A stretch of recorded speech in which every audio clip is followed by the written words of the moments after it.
Quand le sang cessa enfin de couler, M. Hir fut obligé de marcher avec précaution, la tête bien droite, pour ne pas rouvrir la plaie.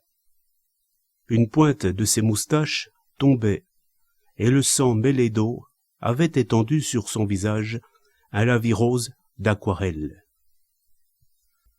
M. Hir vida d'abord la cuvette, qu'il essuya à l'aide d'un torchon.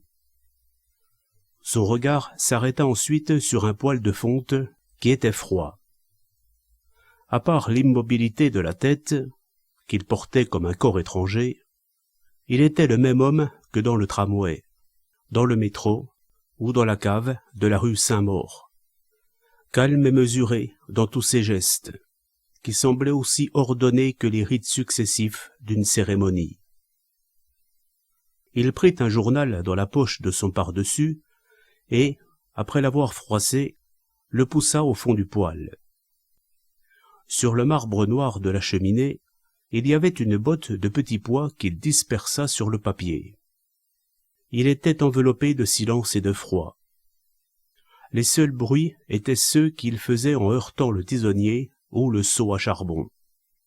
Il se mit à genoux, la tête toujours droite, le cou raide, pour glisser une allumette sous la grille et enflammer le papier. Il tâtonnait. Il frotta 3 allumettes avant de réussir et de la fumée gicla de toutes les fissures du poêle. Il faisait plus froid dans la chambre qu'au dehors.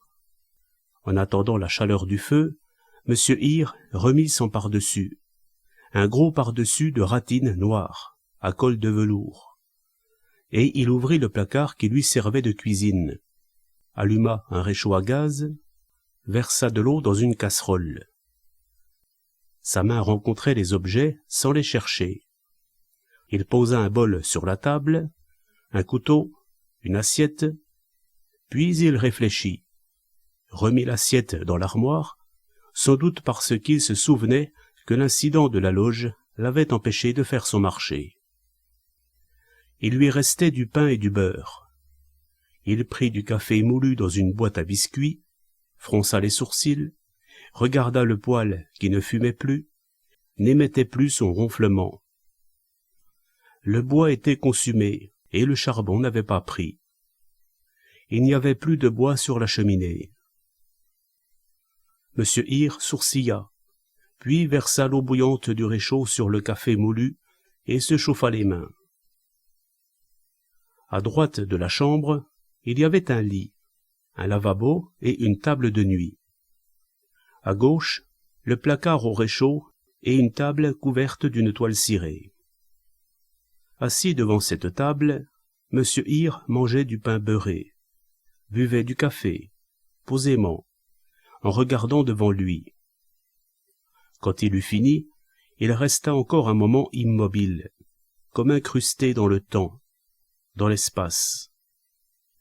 Des bruits naissaient, faibles et anonymes d'abord. Des craquements, des pas, des heurts, et c'était bientôt le monde entier, autour de la chambre, qui se résolvait en sons furtifs. Dans la pièce d'à côté, on entrechoquait des assiettes et on parlait. C'était bizarre, parce que le bruit d'assiette n'était pas du tout déformé. On croyait l'entendre dans le logement même, tandis que les voix, elles, se fondaient en un murmure très grave et comme mécanique. En dessous, comme tous les soirs, un gamin jouait du violon. Toujours les mêmes exercices de sa méthode. Et là encore, une voix de bourdon s'élevait pour le faire recommencer. Puis c'était la route, l'espèce de sucement progressif d'une auto fonçant du lointain, éclatant devant la maison, vite aspiré par l'espace à l'autre bout de l'horizon. Seuls, les poids lourds gravitaient avec fracas, lentement, à vous suspendre le souffle, tandis que vibrait la maison entière. Mais tout cela grouillait au-delà des murs. Dans la chambre, c'était un bloc bien compact, bien uni, bien uniforme de silence, et M. Hir, devant sa tasse vide, attendait sans doute la fin du bien-être que lui procurait la chaleur du café.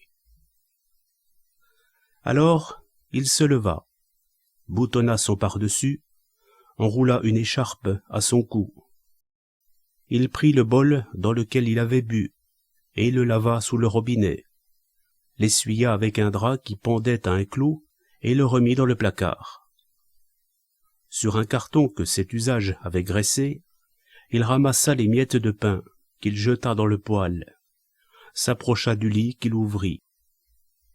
Qu'est-ce qu'il avait à faire encore? Remonter le réveil matin qui formait une tache blanche sur la cheminée et qui marquait 8h30. C'était tout. Il retira ses souliers et les cira, assis au bord du lit, le cou toujours raide, la joue gauche en l'air. C'était bien tout. Le petit garçon recommençait son exercice et l'archet dérapait sur une deuxième corde. À côté, l'homme devait lire le journal à voix haute, car le murmure était aussi monotone que le débit d'un robinet. M. Hir quitta le lit où il était mal assis, s'installa dans le fauteuil face au poêle éteint, devant le cadran du réveil matin, et il ne bougea plus, sauf pour enfoncer dans ses poches ses mains qui gelaient sur les accoudoirs. 9h moins 10. 9h. 9h05. Il ne fermait pas les yeux. Il ne regardait rien. Il était là comme dans un train qui ne conduirait nulle part. Il ne soupirait même pas. Un peu de chaleur finissait par se condenser sous son pardessus, et il la gardait précieusement, tandis que ses orteils, dans les pantoufles, étaient crispés de froid. 9h20, 25, 26. Parfois, une porte se fermait brusquement.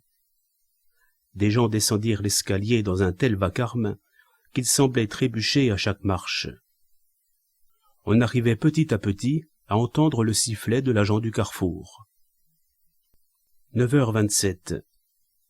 M. Hir se leva, tourna le commutateur électrique et, dans l'obscurité, retrouva son fauteuil d'où il ne voyait plus que les aiguilles vaguement lumineuses du réveil.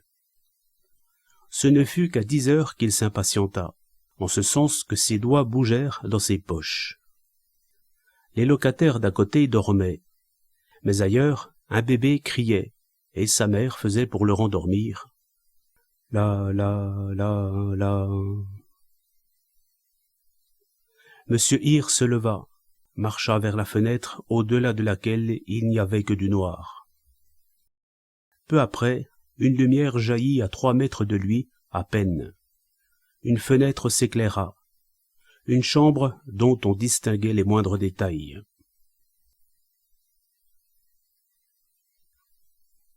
La femme repoussa sa porte d'un coup de pied qui dut déclencher un tonnerre. Mais les bruits ne traversaient pas la cour. Elle était pressée, peut-être de mauvaise humeur, car elle releva d'un geste sec les couvertures de son lit pour y introduire une bouillotte qu'elle avait sous le bras. M. Hir ne bougeait pas. Chez lui, il faisait noir. Il était debout, le front contre la vitre gelée, et seules ses prunelles allaient et venaient, suivant tous les mouvements de la voisine. Quand elle eut refermé les couvertures, son premier mouvement fut pour libérer ses cheveux, qui roulèrent, pas très longs, mais abondants, d'un roux soyeux, sur ses épaules. Et elle se frotta la nuque, les oreilles, dans une sorte d'étirement voluptueux. Il y avait un miroir devant elle, au-dessus d'une toilette en bois tourné. C'est ce miroir qu'elle regardait, qu'elle continua à regarder en tirant de bas en haut sur sa robe de laine noire pour la faire passer par-dessus sa tête. Puis, quand elle fut en combinaison, elle s'assit au bord du lit pour enlever ses bas. Même de la chambre de M. Hir, on pouvait voir qu'elle avait la chair de poule, et, quand elle n'eut plus qu'une petite culotte sur le corps, Elle frictionna longtemps pour les réchauffer, ces bouts de sein que le froid ratatinait. Elle était jeune, vigoureuse. Elle saisit une longue chemise de nuit blanche qu'elle passa avant de retirer sa culotte, se regarda encore dans le miroir, prit des cigarettes dans le tiroir de la table de nuit. Elle n'avait pas regardé la fenêtre. Elle ne la regarda pas. Déjà, elle était dans les draps, un coude sur l'oreiller, et, avant de lire le roman posé devant elle, elle allumait lentement une cigarette. Elle faisait face à la cour, face à M. Hir, derrière qui le réveil matin s'évertuait en vain à battre les secondes et à pousser ses aiguilles phosphorescentes. Sur le lit, il y avait une couverture rouge. La tête était un peu penchée, et cela soulignait le dessin des lèvres charnues. Cela raccourcissait encore le front, alourdissait la masse sensuelle des cheveux roux, gonflait le cou, donnait l'impression que la femme tout entière était faite d'une pulpe riche, pleine de sève. Par-dessus la chemise, sa main, machinalement, continuait à caresser le téton dont on voyait le relief chaque fois qu'elle l'abandonnait pour écarter la cigarette de ses lèvres. Un déclic du réveil marqua 10h30, un autre 11h. On n'entendait plus rien que la plainte du bébé qu'on oubliait peut-être de nourrir, et parfois le sifflement agressif d'une auto lancée sur la grande route. La fille tournait les pages, soufflait sur les cendres qui mouchetaient la couverture afin de les disperser, et allumait de nouvelles cigarettes. M. Hir ne remuait pas, sinon pour gratter la buée que son souffle collait sur la vitre et qui se congelait. Au-dessus de la cour, dans le ciel invisible, se répandait peu à peu un vaste silence. Le roman fut fini à 00h15, et la femme se leva pour éteindre la lumière. La concierge, cette nuit-là, se leva 3 fois, et chaque fois elle souleva le rideau pour s'assurer que l'inspecteur arpentait toujours le trottoir blanchi par la bise.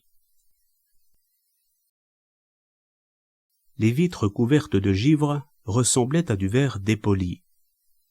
Les mains bleuies, M. Hir lâcha 2 fois la brosse dont il époussetait son par-dessus, s'agenouilla pour rattacher un lacet de bottine, fit des yeux le tour de la chambre et ferma la porte du placard qui était entrebâillée.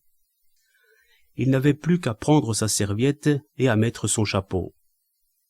La clé dans sa poche, il s'engagea dans l'escalier qui craquait, car c'était une maison neuve, pas très solide. Pas gaie non plus, parce qu'on avait choisi pour les peintures des gris fer et des bruns sombres. Le sapin des marches ne voulait pas se patiner. Au milieu, il était sali, presque noir, mais sur les côtés, où l'on ne marchait pas, il restait d'un blanc pauvre. Les murs, au lieu de se culotter, perdaient par-ci par-là des morceaux de plâtre. Les portes défilaient, la rampe en pitch-pain, les bouteilles de lait sur les paliers. Tout cela était sonore. Partout, des gens remuaient derrière les murs, et certains fracas faisaient penser à des efforts de titan. Mais ce n'étaient que des locataires qui s'habillaient. Un courant d'air plus perfide annonça l'approche du rez-de-chaussée, et M. Hir descendit les dernières marches, tourna à gauche, marqua un imperceptible temps d'arrêt. La fille aux cheveux roux était là, appuyée à la porte de la loge. Ses joues étaient plus rouges d'être dehors depuis 6h du matin, et aussi à cause du contraste de son tablier blanc. Elle avait encore à la main une demi-douzaine de bouteilles de lait vides, dont elle tenait toutes les ferrures à un doigt. Elle tournait à demi la tête. En entendant des pas, elle la tourna tout à fait et continua la conversation avec la concierge qui était dans la loge. M. Hir passa sans regarder. Quand il eut parcouru 3 mètres, il y eut derrière lui une poche de silence. et la concierge, fiévreuse, se précipita vers le couloir. Monsieur Hir marchait toujours. Dans l'air froid, la vie avait un rythme accéléré. Les tons blancs devenaient plus blancs, les gris plus clairs, les noirs plus noirs. Il prit son journal au kiosque et pénétra dans la masse humaine qui encombrait le trottoir autour des petites charrettes. Pardon. Ce n'était pas articulé. En réalité, on ne pouvait rien entendre, pas même lui. Mais c'était une habitude, un mouvement des lèvres qu'il avait en passant entre deux femmes, en bousculant quelqu'un, en heurtant le brancard d'une voiture. Pardon. Le tramway était là à attendre, et M. Hir pressait le pas, la poitrine en avant, la serviette sur le flanc, finissait par courir comme il courait toujours pour les 10 derniers mètres. Pardon. Il ne voyait pas les gens un à un. Il ne distinguait personne. Il entrait dans la foule. Il s'y poussait. Il avançait dans un grouillement semé de ci de là, de vides inattendus, de carrés inoccupés de trottoirs, où il marchait plus vite. Il était assis à sa place, dans le tramway, sa serviette sur les genoux. Il allait déployer le journal. Son regard glissa un instant sur les occupants de la voiture, sans s'arrêter. Mais M. Hir fronçait les sourcils, remuait, soudain mal assis, mal à l'aise, maladroit à ouvrir le journal. Pour un peu, il se fut passé la main sur la joue gauche, tant sa sensation présente se rattachait à une autre, celle de l'arrachement du taffetas, la veille, dans la loge. L'homme qui lui faisait face, à l'autre bout de la voiture, était un des 2 compagnons de la concierge. Il tourna quand même, jusqu'à la porte d'Italie, les pages du journal. Il suivit, comme toujours, la cohue qui s'engouffrait dans le métro. Et, au bord du quai, il reprit sa lecture. Un fracas grandissant annonça l'arrivée d'une rame. Un wagon s'arrêta devant lui. Des portières claquèrent. Des gens le bousculèrent. Pardon. Il fit un pas en avant, un pas en arrière. Il avait toujours son journal devant lui. Il était sur le quai. Les portières se refermaient, le convoi glissait. Et, dans une des voitures qui passaient au ras de M. Hir, un homme essayait en vain d'ouvrir pour sauter à terre. L'homme du tramway, de la loge, du taffetas. Par-dessus le journal, M. Hir regarda la rame s'enfoncer dans l'obscurité. Puis il fit demi-tour, remonta à la surface et traversa la place. Entra enfin dans un petit café où il s'assit près des vitres et commanda du chocolat bien chaud. Il avait les jambes molles, comme s'il eût couru longtemps. Il adressa au garçon qui le servait un faible sourire de remerciement. À midi, il était toujours là, dans la chaleur, à regarder passer des gens et des gens, des milliers qui marchaient, couraient, s'arrêtaient, se rattrapaient, se dépassaient, criaient, chuchotaient, tandis que dans le petit bar, les garçons semblaient le faire exprès d'entrechoquer les soucoupes.